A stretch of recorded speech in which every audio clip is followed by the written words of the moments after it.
gampang kok, tinggal ikutin aja. Pak Seto, silakan Pak Seto, kita udah jam 8.15.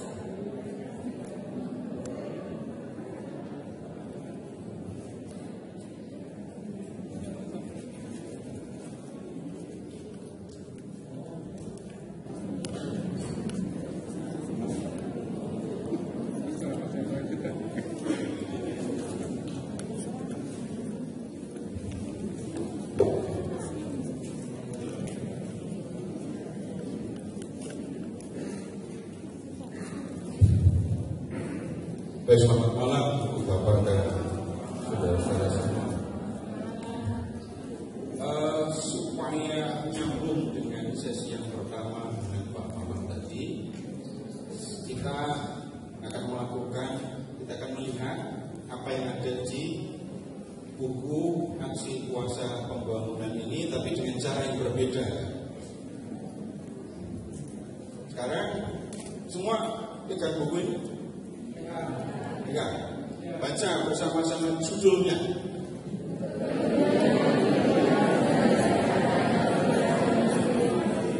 Yang lemah dan miskin, kepedulian lebih kepada saudara yang lemah dan miskin.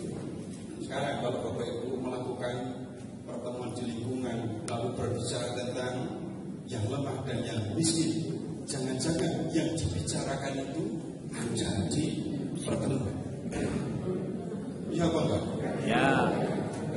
Jadi kita menganalisis saudara kita yang hadir di lingkungan kita. Tapi begini dulu, saya bicara apa adanya. Saya khawatir jangan-jangan Bapak Ibu menemukan itu seperti ini. Ya. Nah, kemudian enggak, di lingkungan perlu kebijaksanaan tersendiri loh ya. Karena ya, yang kita hadapi nyatanya nanti jangan-jangan ada di hadapan kita atau bersama dengan kita. Karena begitu kita mau membaca judul ini, diandaikan yang berbicara, yang berdiskusi itu di luar kelompok orang yang lemah dan miskin. Nah begitu kan.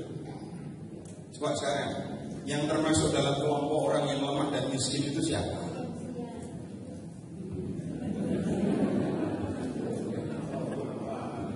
Nah, kan kita sudah baca judul, Bapak Ibu bolak-balik cari di buku juga ketemu loh ya. Tapi kalau di buku yang satu, yang dipegang Bapak Ibu Ketua Lingkungan, itu kalau mengikuti kriteria pemerintah, miskin itu pendapatan per kapita per orang 500.000 sebulan. Itu kayaknya lebih dari, itu sudah situasi sulit dulu ya, 500.000 sebulan. Tapi masih akan ketemu lagi, ada yang sulit makan tapi pakai data lengkap terus. Paket data lengkap. Ada yang begitu enggak? Konten. Iya. Tidak ada soal, tapi mana yang lebih perlu? Makan sulit, tapi pakai data aja. Lain kali akan ketemu yang lebih sulit lagi. Mana yang perlu dibantu? Yang punya rumah sendiri, tapi nggak punya penghasilan, atau yang ngontrak punya mobil dan bekerja.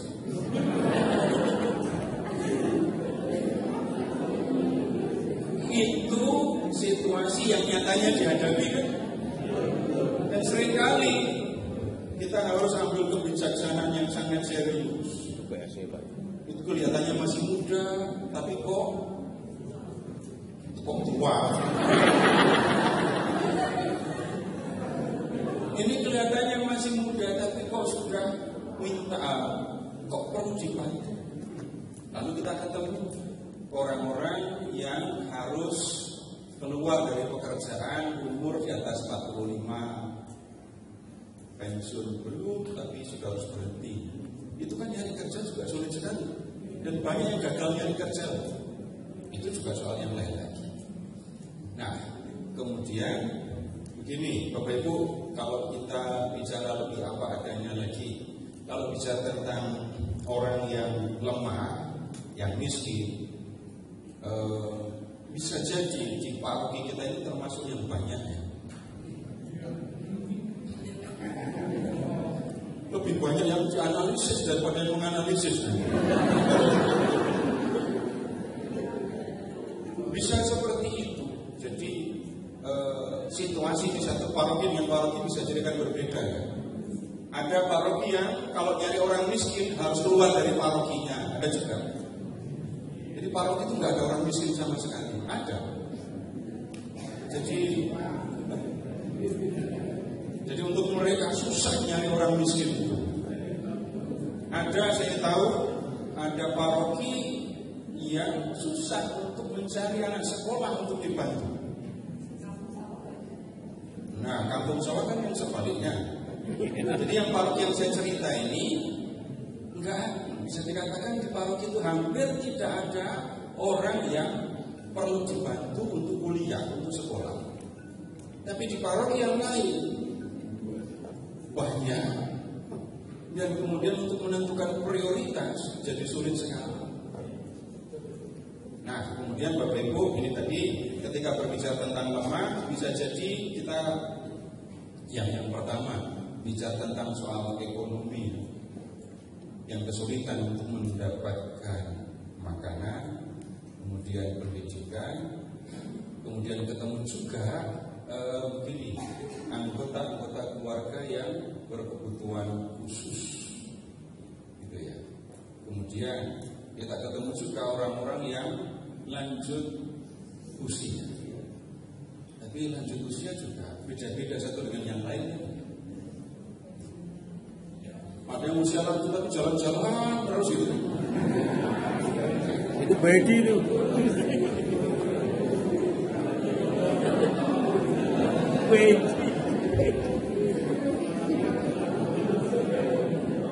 Tapi ketemu juga lanjut usia yang benar-benar jalan aja susah. Yang tadi yang pertama tadi jalan-jalan terus, yang bagian lain mau jalan aja susah. Kemudian ketemu juga yang ini sendirian. Di berbagai kesempatan bertemu juga dengan hanya lansia ini saja dalam keluarga yang Katolik. Suaminya atau istrinya, anaknya, cucunya enggak ada yang Katolik. Itu juga situasi yang bisa dikatakan ini sulit juga. Kemudian kalau ada lagi yang lemah dari sisi hukum. Jadi orang yang dipersalahkan secara hukum tidak ada yang bisa tidak ada yang membela, dan dia akan mengalami kesulitan. Dan lebih lanjut nanti akan ada konsekuensi finansial dan legal. Baik, sekarang silahkan membuka halaman 9.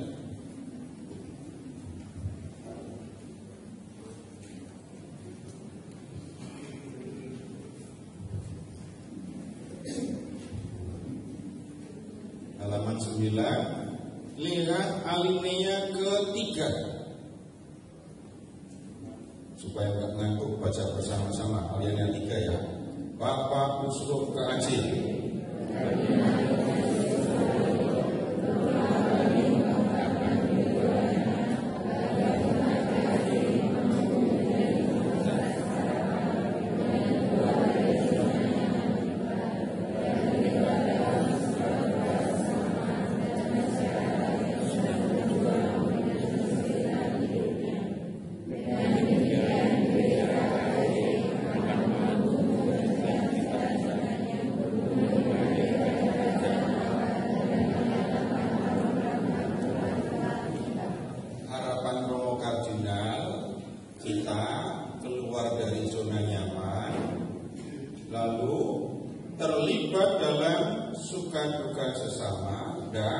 Masyarakat yang berjuang dengan kesulitan hidup.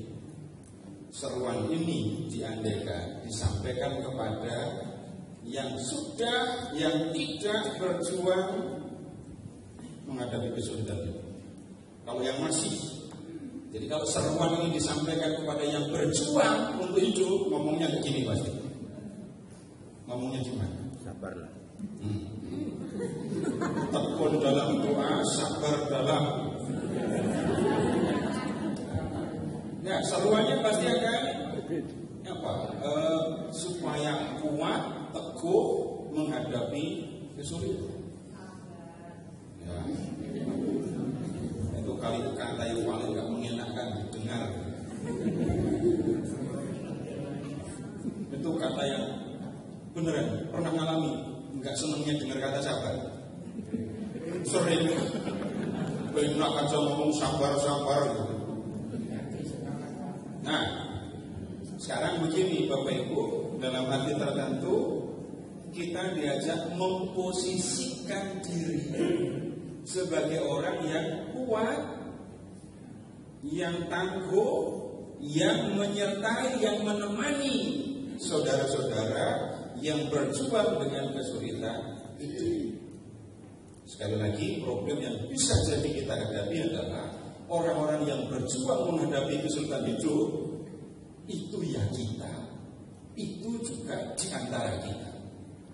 Ini sebenarnya pasti agak berbeda dari rumah kalau begini. Kemudian berikutnya halaman 10.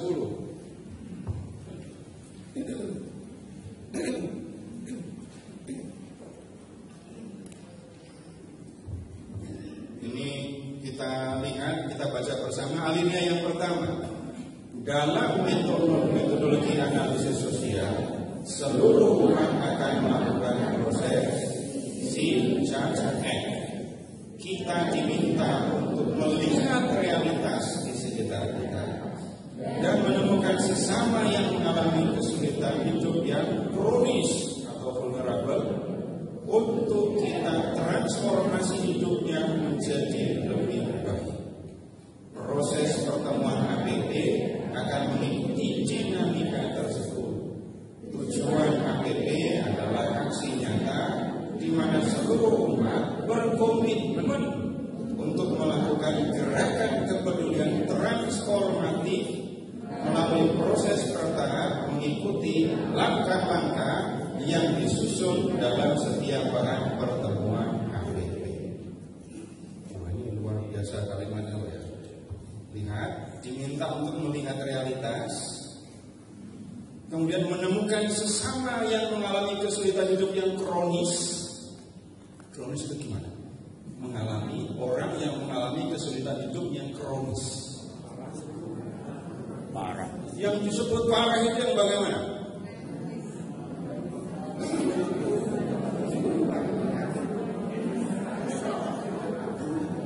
Yang disebut parah, menyedihkan, yang seperti apa?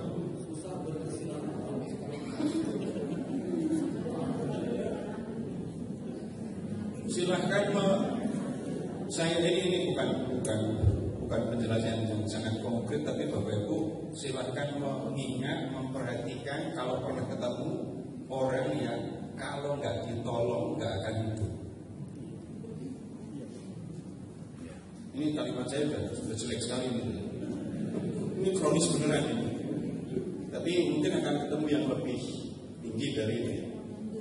Kemudian setelah itu, ini kalimatnya yang berat ini. Untuk kita transformasi hidupnya. Tuh. Ini berat. Jadi Bapak Ibu harus mentransformasi hidup orang yang kondisinya kronis. Kalau jangan-jangan kesan pertama mentransformasi orang memahami hidup saya sendiri aja kronis.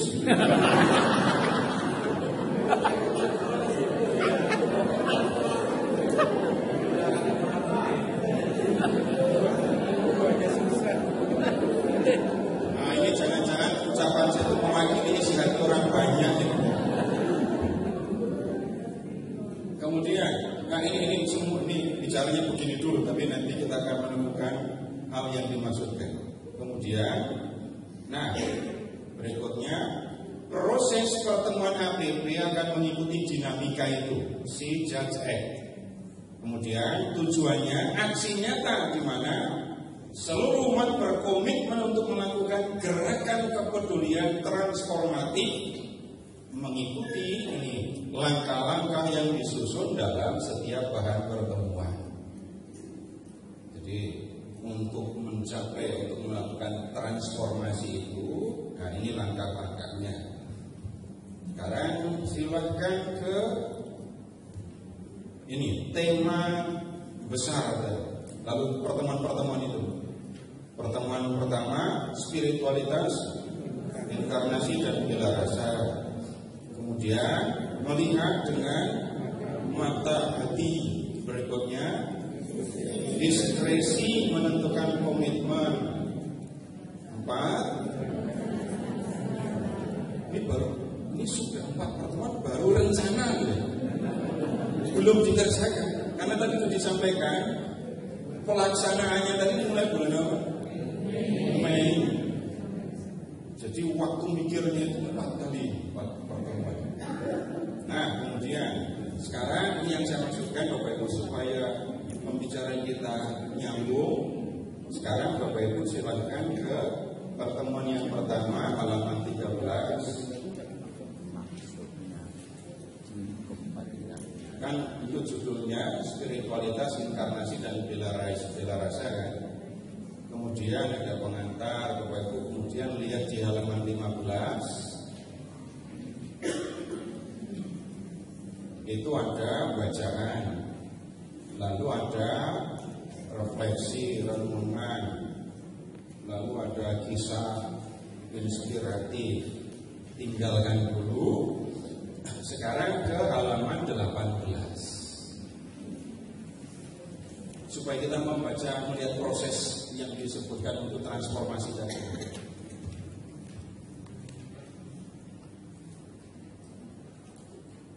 Lihat di implementasi ya.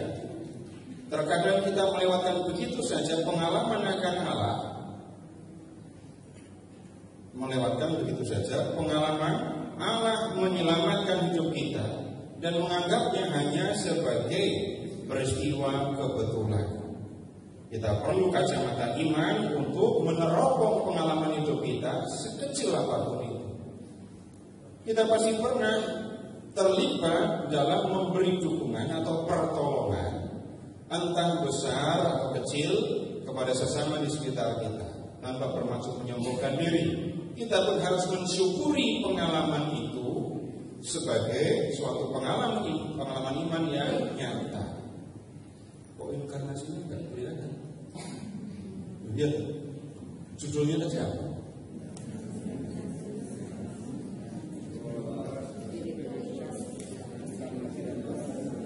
Inkarnasi dan bela rasa. Nanti baru kita akan lihat inkarnasinya itu ada di pengantar. Tapi baiklah, kita ikuti dulu prosesnya ya. Kan minggu depan masih datang kan?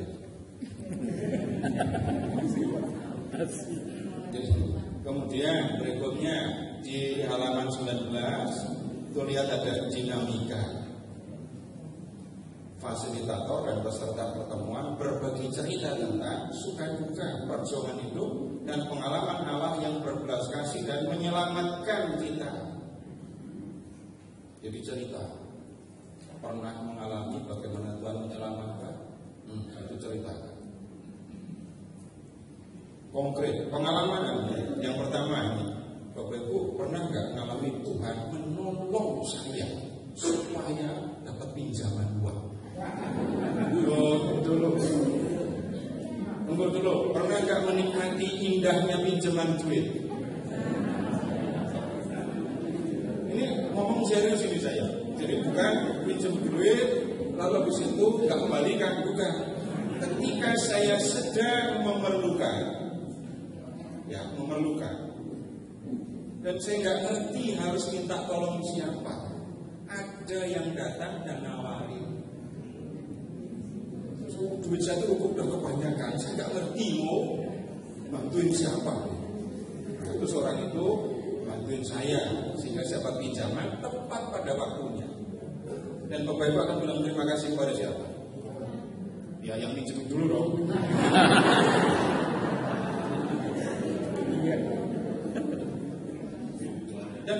setelah orang yang pergi kan akan bilang terima kasih Tuhan. Memang Tuhan ngapain? Ya itu bantuin kita nyariin pinjaman haji. Itu mau jawab jujur. Ada nggak di antara Pak Bobi yang pernah ngalami kayak gitu? Dan beneran bilang terima kasih kepada Tuhan? Nah betul, berarti Tuhan ngapain waktu itu? Nyariin pinjaman.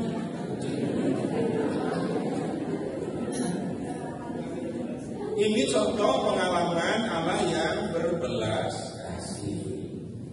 Terus nomor 2, pengalaman keterlibatan menolong sesama. Nah, kan semua juga pernah nolong. Kalau belum pernah nolong, keterlaluan. Keberhasilan dalam menolong, kegembiraannya, tantangan, kesulitan, cerita. Sebelumnya nolong. Ini ya, Bapak Ibu ingat profesi masing-masing. Yang kerja di kantor, ingat ya, gajian cuma sebulan sekali. Iya atau enggak? Iya. Oh, gajian sebulan itu kan itu malah seminggu sebulan 4 kali. Yang kerja di kantor sebulan sekali. Kemudian amati Bapak Ibu, pernah nggak menggunakan uang itu untuk nolong orang lain? Pernah. Ya, nggak usah mukanya begitu. Nah, belum selesai. Kemudian ternyata uang yang Bapak Ibu gunakan untuk membantu itu membuat orang yang Bapak Ibu bantu tertawa, tersenyum. Beneran? Ya. Ingat nggak? Gajian cuma sebulan sekali. Kalau ingat sedih. Tapi bisa jadi melihat kegembiraan orang yang saya bantu, saya nggak peduli dengan semua susah payah, jerih payah saya. Bapak Ibu yang dagang, yang jualan, yang marketing, yang sales. Kalau orang jualan sales atau yang door-to-door itu harus menyingkirkan rasa malu kan. Jadi kalau pemalu kayak saya nggak akan laku jualan apa. Tapi harus beneran menyingkirkan rasa malu. Kemudian ketika menggunakan uang itu untuk menolong, sebagian untuk menolong, dan melihat yang ditolong itu gembira. Bapak Ibu itu gembira? Lupa kalau pernah mengabaikan rasa malu. Itu tantangan ketika menolong bisa begitu. Silakan cari pengalaman sendiri. Nah contohnya Bapak Ibu, ini inspirasinya dari Tuhan sendiri. Tuhan yang harusnya enak-enak di surga bersama para baik, mau jadi manusia untuk menyelamatkan aku. Kemudian kita ke pertemuan yang kedua. Perhatikan judulnya halaman 21. Melihat dengan hati, terus membuka hati terhadap realitas sekitar. Lalu kita ke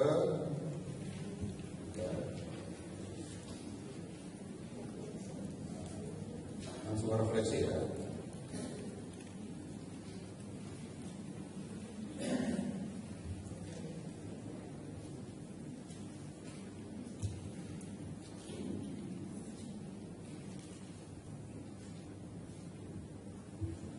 Halaman 26. Gereja KSI pada tahun 2025 ini ingin bersama-sama mengundang seluruh umat melakukan gerakan kepedulian transformatif. Dari tadi sudah mendengar keterangan transformatif itu apa atau belum? Nah, tunggu dulu nanti ada di pertemuan ketiga. Ya, yang diharapkan mampu menolong dan mengubah situasi hidup sesama kita yang menderita. Ini transformasi. Trans itu melampaui, melintasi, forma itu bentuk. Jadi mengubah situasi dari orang itu menderita sampai orang itu gembira. Langkah pertama adalah membuka mata hati kita seluas mungkin terhadap realitas di sekitar kita, khususnya realitas penderitaan sesama kita. Penderitaan yang juga menyangkut penderitaan fisik atau jasmani, atau penderitaan rohani atau spiritual. Membuka mata hati berarti memaknai diri secara positif, penuh kekaguman dan rasa syukur, serta mampu menemukan pesan indah atas setiap realitas hidup sehari-hari. Perhatikan pesan indah. Tadi saya sudah menyebut indahnya dapat pinjaman. Nah, yang tolong diperhatikan di sini, membuka hati seluas mungkin terhadap realitas di sekitar kita. Saya nggak ngapa-ngapain ya, langsung mati.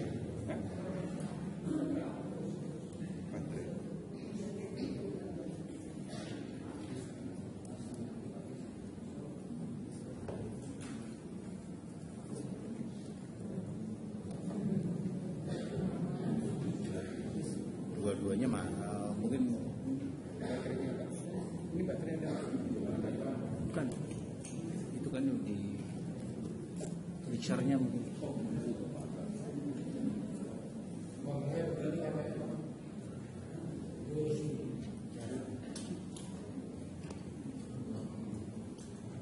Pegangnya lurus tuh coba tes.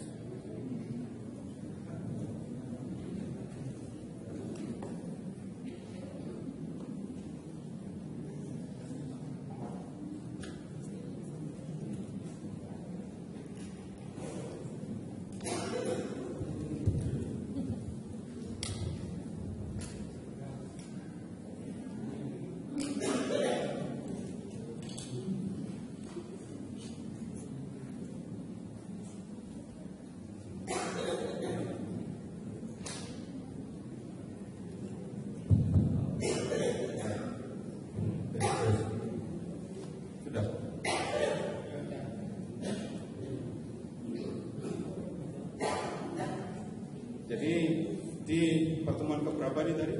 Kedua, membuka mata hati, lihat realitas di sekitar, khususnya lihat Cek satu.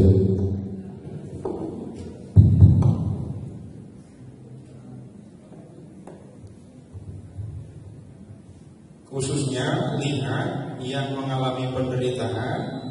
Penderitaannya bisa penderitaan jasmani, bisa penderitaan rohani. Nah, kemudian ini kalimat yang harus diperhatikan baik-baik. Membuka mata hati berarti memaknai diri secara positif.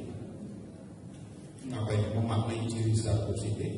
Penuh kekaguman dan rasa syukur serta mampu menemukan pesan indah atas setiap realitas hidup sehari-hari. Tinggalin dulu apa-apa. Kemudian dinamika kelompok. Fasilitator memberikan contoh-contoh realitas yang nyata. Penderitaan jasmani dan rohani pada tingkat global, nasional, lokal dengan menggunakan berbagai sarana bantu atau media. Nih, cari fasilitator ya, yang tanggung jawab fasilitator.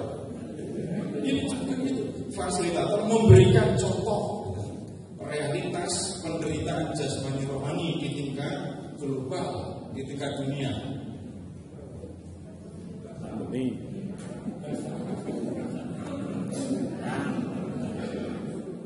Gaza itu orang tenang-tenang aja dibuat menderita. Nah, suplai air, suplai makanan kan dari Israel. Karena perang yang berhenti, orang nggak apa-apa itu buat susah. Perang, kemudian pengungsi. Tapi kemudian ketika ngomongin pengungsi, ramah terhadap pengungsi, gitu ya. Lalu ada seorang peserta yang belajar dari kota Kinabalu, itu cerita, ngomong pengungsi itu juga menakutkan. Kenapa? Nah, kita nggak tahu orang itu baik apa enggak. Bahkan bisa ganggu keluarganya itu yang pernah dia alami. Kalau tingkat nasional,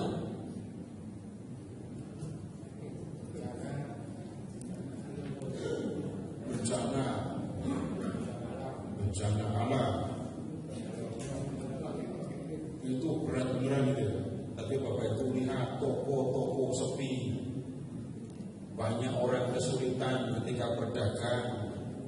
Itu juga hal yang bisa dikatakan membuat orang menderita. Kalau yang jualan, yang dagang, sementara dia harus sewa tempat, dagangan nggak laku, jualan makanan lagi, terus makanannya jalan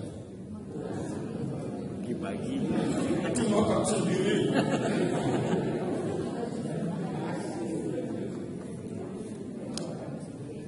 Lalu akan ketemu yang lain lagi, Bapak Ibu. Penderitaan, tunggu dulu. Ada penderitaan yang dibuat orang lain, ada penderitaan yang dibuat sendiri kan ya? Kalau mau nyoba boleh, pinjam, jangan balikin. Ujungnya akan ketemu apa? Kerja bakti, duitnya dikasih ke yang ngasih pinjaman, harus bayar bunga luar biasa kan? Itu contoh penderitaan yang bisa jadi dibuat orang lain, bisa jadi juga karena salah sendiri. Macam-macam contoh. Kalau lokal, penderitaan orang-orang di kampung sawah misalnya apa? Menderita karena saya sudah sulit makan rambutan lagi.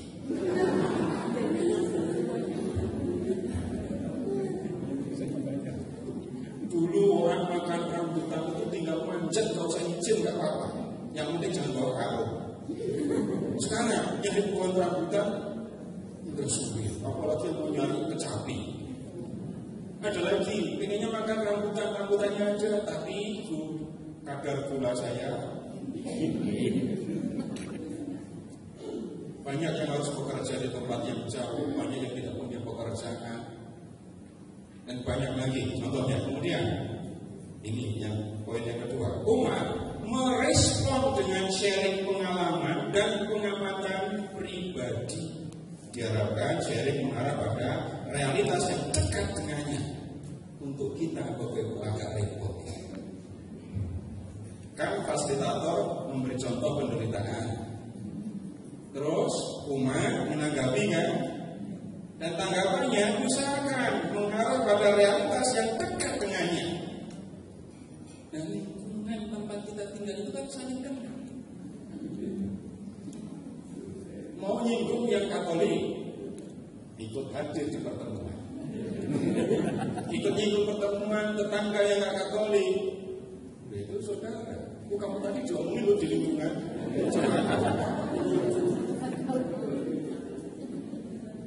Nah di sini kita perlu kebijaksanaan. Apalagi kalau memberi komentar, jangan lihat ke orangnya. Kita bicara tentang seseorang yang nggak punya pekerjaan, nggak bisa melirik orang yang nggak punya kerjaan. Wah itu kan suatu situasi jadi sama sekali nggak nyaman loh ya. Ini situasi saya hanya sampaikan karena yang ini real di sini. Di paroki lain, lingkungan yang lain itu, ini yang pernah saya kunjungi. Itu orang lingkungan ini saya kira ini pertemuan lingkungan, ternyata pertemuan wilayah karena jumlahnya sedikit. Saya kira pertemuan lingkungan, ternyata pertemuan wilayah. Satu dengan yang lain enggak saling kenal. Kemudian kalau melihat yang lain mau bantuin siapa-siapa, yang dibantuin bisa jadi hanya satu dua orang yang kenal, yang lain enggak kenal. Nah kalau di kampung saya, lingkungan dekat sini, ini yang kita perlu kebijaksanaan. Nah, kemudian ke pertemuan yang ketiga.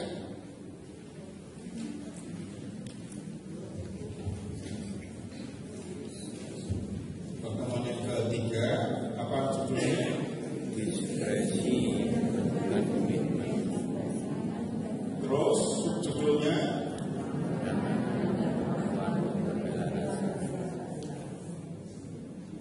tantangan dan kemampuan untuk berbela rasa.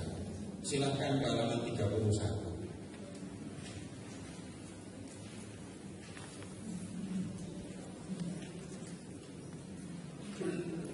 Bagian refleksi ya.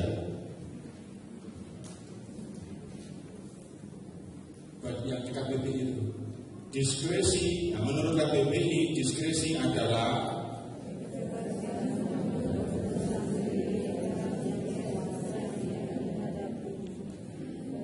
jadi Bapak Ibu sebenarnya sering melakukan ini kan, kebebasan mengambil keputusan sendiri dalam setiap situasi yang dihadapi.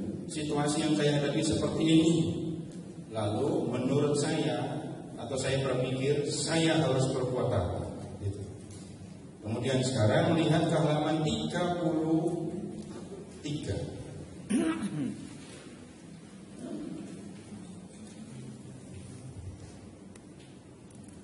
Implementasi pastoral.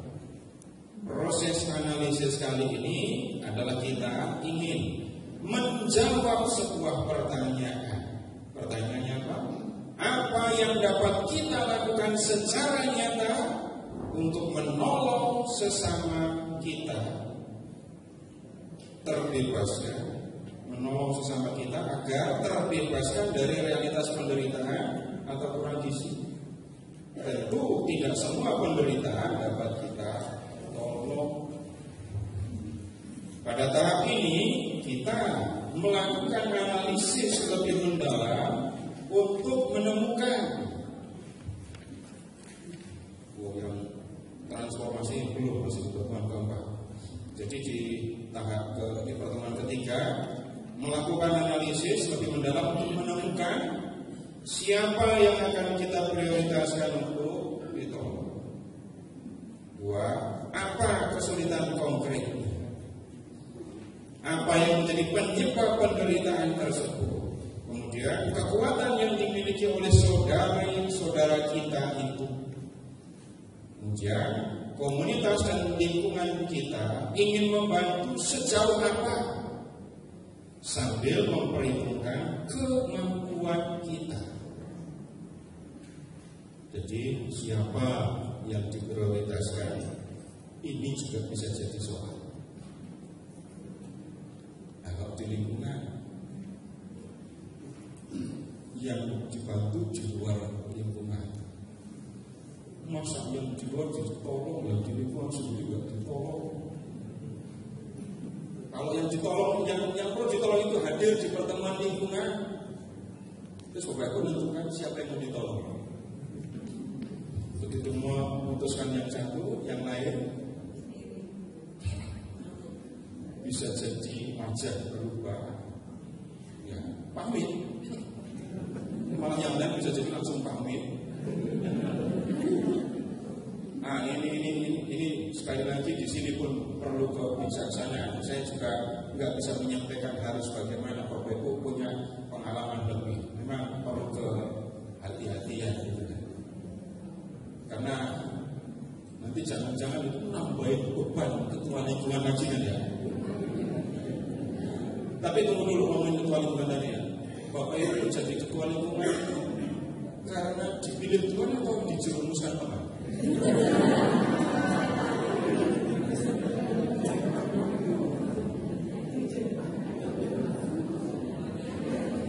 Mulanya bisa jadi karena provokasi orang-orang menjebak saya. Tapi kemudian lebih lanjut Bapak Ibu silakan melihat lebih jauh. Karena apa yang dilakukan oleh ketua lingkungan itu hal yang bisa dikatakan istimewa, yang orang lain nggak bisa lakukan. Tugasnya banyak, iya banyak. Tapi kan temannya juga banyak. Jangan sampai ketua lingkungan monopoli semua pekerjaan. Dan saya kasih tahu Bapak Ibu, kalau dipilih jadi ketua lingkungan, kasih syarat. Saya mau jadi ketua lingkungan, asalkan kamu mau bantu. Kalau nggak mau bantu, ya udah kamu jadi ketua lingkungan. Nah, saya bicara begini supaya tidak semua beban ditaruh di ketua lingkungan seolah-olah yang lain nggak ada. Ada yang begitu kan ya? Ada yang seolah-olah apa jadi ketua lingkungan. Ada apapun yang salah, ketua lingkungan. Sekecil apapun ketua lingkungan yang disalahkan. Tapi ketika diminta bantuan, angkat tangan lalu kencang. Nah itu soal. Nah kemudian setelah itu sekarang lihat dinamika kelompok. Dari fasilitator dan peserta pertemuan berbagi cerita. Dari semua sharing pengalaman dan pengamatan terkait dengan realitas dan pemberitaan di sekitar kita, pertemuan kedua, Bapak Ibu kalau begitu sharing harus ditulis. Jadi ada pemandu, tapi perlu orang yang mencatat hasil sharing. Pertemuan pertama, kedua, dan ketiga. Apalagi yang kedua tadi. Komunitas dan lingkungan membuat kesepakatan dan memutuskan akan melakukan gerakan kepedulian transformatif kepada siapa dengan mendiskusikan 5 poin di atas yang tadi sudah disebut. Gerakan kepedulian transformatif yang diputuskan harus konkret, realistis diwujudkan dalam jangka waktu 5 sampai dengan 7 bulan. Untuk mempermudah dalam memilih masalah paling penting, fasilitator menjelaskan alat bantu dalam memilih masalah paling penting berupa tolok ukur. Tolok ukur dalam memilih masalah paling penting tersebut adalah ditentukan. Ini cara menentukan yang paling penting itu gimana? 1. Mempengaruhi hajat hidup orang banyak. Jadi ini pertolongan, bantuan nggak lagi ngomongin personal, ya kan? Kalau ngomongin satu orang seperti yang saya khawatirkan dari tadi.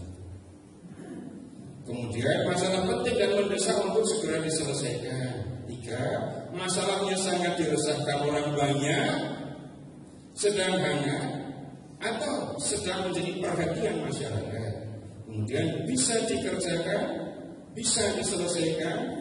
Ada peluang membangun perubahan perilaku dan kebijakan. Terus masalah sangat menarik dan menarik orang lain untuk ikut terlibat dalam kegiatan atau karya sosial yang akan dilakukan. Masalah yang terpilih memiliki keterkaitan dan memiliki pengaruh positif dengan keempat masalah lain atau dampak positif pada penyelesaian keempat masalah yang lain. Bapak Ibu, ini beberapa hal yang kita perlu perhatikan untuk menentukan ini, pilih situasi, pilih masalah yang mau diperhatikan. Jadi siapa, nomor 1 tadi, halaman 34 nomor 1, siapa yang akan diprioritaskan?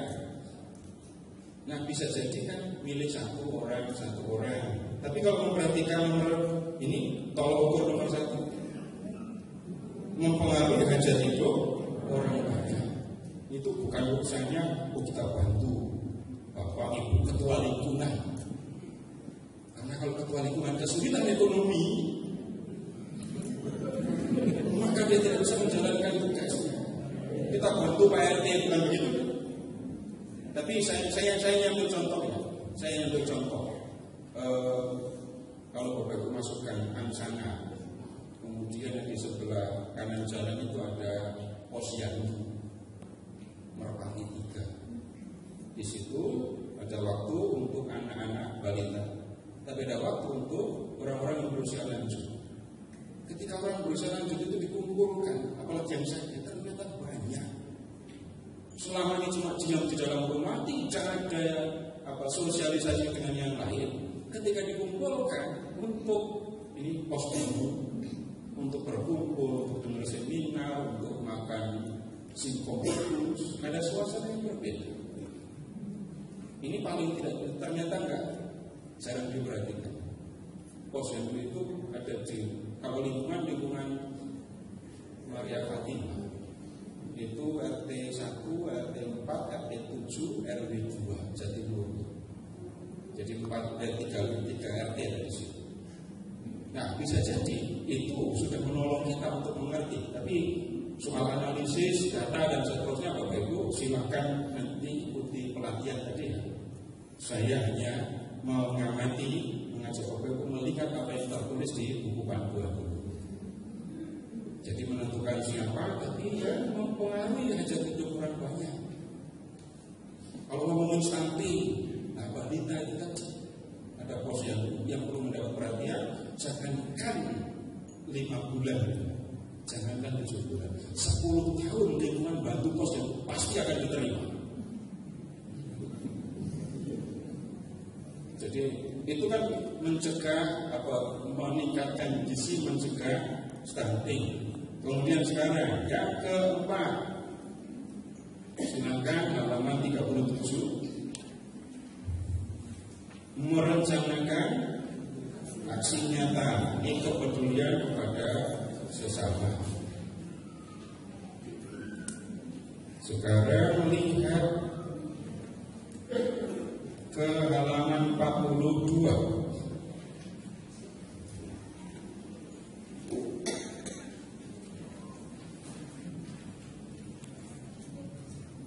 Implementasi pastoral. Ada 3 gerakan kepedulian yang dapat kita lakukan. 1, gerakan kepedulian karitatif. Kunjungan sosial ke panti sosial atau keluarga yang berkekurangan, memberi bantuan berupa dana atau material yang dibutuhkan. Jadi karitatif, memberikan bantuan. Kemudian yang kedua, gerakan kepedulian transformatif. Melalui proses analisis sosial kita melakukan suatu aksi nyata untuk menolong sesama terbebaskan dari kesulitannya dengan menyelesaikan akar masalah untuk membangun kehidupan baru yang lebih cerah dan penuh harapan. Nah, Bapak Ibu, nanti kita Bapak Ibu perlu kebijaksanaan tentang di satu sisi memperhatikan orang miskin, dan kalau orang miskin orang lemah itu nyebut person. Jadi kemudian kelompok yang pertama yang mempengaruhi jadi orang banyak itu tidak bicara tentang pribadi tertentu. Nah, transformasi ya, jadi melalui proses menolong membebaskan orang dari kesulitan, lalu membangun kehidupan baru yang lebih cerah. Yang ketiga, gerakan kepedulian advokatif, membela sesama yang mengalami ketidakadilan atau kemiskinan yang disebabkan oleh struktur sosial yang tidak adil. Ini agak repot kalau mainnya di lingkungan. Ya. Di lingkungan ada pengacara. Ada. Berapa lingkungan yang punya pengacara? Tapi kasus di lingkungan bisa jadi kasusnya misalnya suami istri, suaminya atau istrinya yang meninggal. Kemudian ketika pergi itu bawa sertifikat meninggal di hutan, sehingga ada penagih hutang datang untuk merampas rumah, untuk merampas ini karena yang meninggal tadi itu naruh sertifikat atau ya, menjaminkan rumahnya. Itu kan kasus hukum dan tidak semua orang bisa bantu.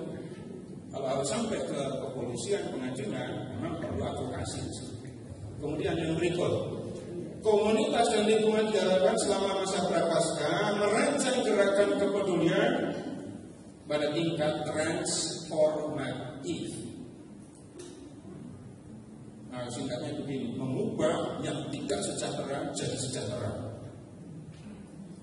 Kalimatnya indah, tapi begitu mendengar kalimat itu langsung nengok diri sendiri semua.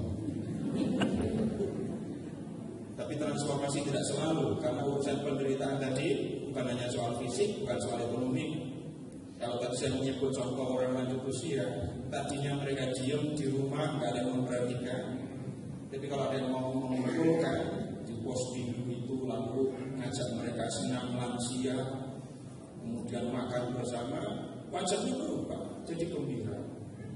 Nah, kemudian berikutnya, gerakan yang dilakukan harus smart, spesifik, measurable, achievable, relevant, dan time-bound. Apa ini maksudnya? Wajahnya susah.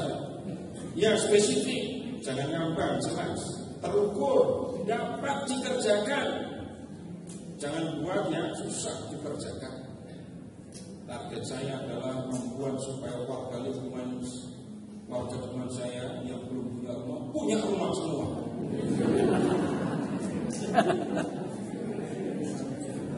Nah, itu kan nggak sulit terjangkau. Kemudian relevan yang berkaitan dengan Itu jangan sampai kemudian lu kasihan pemain seumur hidup nggak pernah buat konten dan nggak punya channel YouTube, ayo kita buatkan.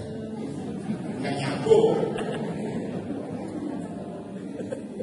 Kemudian ini ada batas waktu untuk pengerjaan yang tadi sudah kita lihat. Kemudian program kita harus realistis, terukur, dapat sungguh dicapai sesuai kebutuhan, memiliki batas waktu yang jelas untuk diwujudkan. Kemudian dinamika kelompok, fasilitator dan peserta pertemuan berbagi cerita tentang topik-topik yang dibicarakan pada pertemuan keempat ini adalah topik-topik yang dibicarakan dalam pertemuan keempat ini kepada siapa gerakan ini ditujukan? Transformatif tadi. Apa target atau sejauh mana bantuan ingin diberikan oleh gerakan ini? Bagaimana tahap-tahap gerakan ini? Apa nama gerakan ini? Siapa yang terlibat sebagai panitia pelaksana? Di sini harus hati-hati. Saya sarankan Pak Ketua Hutan Lingkungan bukan menunjuk orang, tapi tanyakan siapa mau melakukan apa. Kalau nunjuk-nunjuk itu seringkali dampaknya ketemu orang-orang yang terpaksa atau harus dipaksa. Tapi katakan siapa mau terlibat. Kemudian lokasi, kemudian kapan, 8 kebutuhannya apa, berapa anggaran. Nah ini mulai masalah. Terus berikutnya bagaimana melibatkan partisipasi setiap umat, setiap warga lingkungan. Nah sekarang Bapak Ibu pelajari lebih lanjut tetapi begini. Kalau kita memperhatikan ini proses yang seperti ini, Bapak Ibu kayaknya agak sulit mengerjakan 4 kali pertemuan. Itu prosesnya adalah pendalaman kitab sucinya, lalu ada proses seperti ini. Nah, saya mengusulkan pertemuan pertama dan kedua dan pertemuan ketiga dan keempat diisi dengan cara berbeda. Pendalaman kitab suci tentang spiritualitasnya dilakukan 2 pertemuan full belajar spiritualitas. Pertemuan ketiga dan keempat, nah itu full bahas tentang ini analisis sosial dan pelaksanaannya. Kenapa? Perlu waktu. Lumayan kan kalau analisis sosial dilakukan 2 kali 2 jam. Kalau enggak nanti ada pendalaman Alkitab lalu baru analisis sosial 3 jam baru kelar. Dan Bapak Ibu begini, kalau kita bicara analisis sosial, situasi suasana bisa dibuat lebih tenang, lebih santai gitu maksudnya. Nggak usah berdebat, tapi suasana santai itu akan menolong kita untuk lebih mengerti. Jadi nanti yang soal spiritualitas, soal firman kita diskusikan di pertemuan berikutnya. Tapi tetap kita akan melihat kaitan antara yang disampaikan di dalam Alkitab dengan ini gerakan yang mau dibuat. Begitu dulu Bapak Ibu untuk malam hari ini, kita ketemu di minggu depan. Nanti pertemuan berikut bukunya tetap di bawah ya. Dan Bapak Ibu tetap datang, jangan suruh orang lain. Beneran, kenapa? Bapak Ibu belajar tentang ini tadi, lalu orang lain yang belajar nggak nyambung.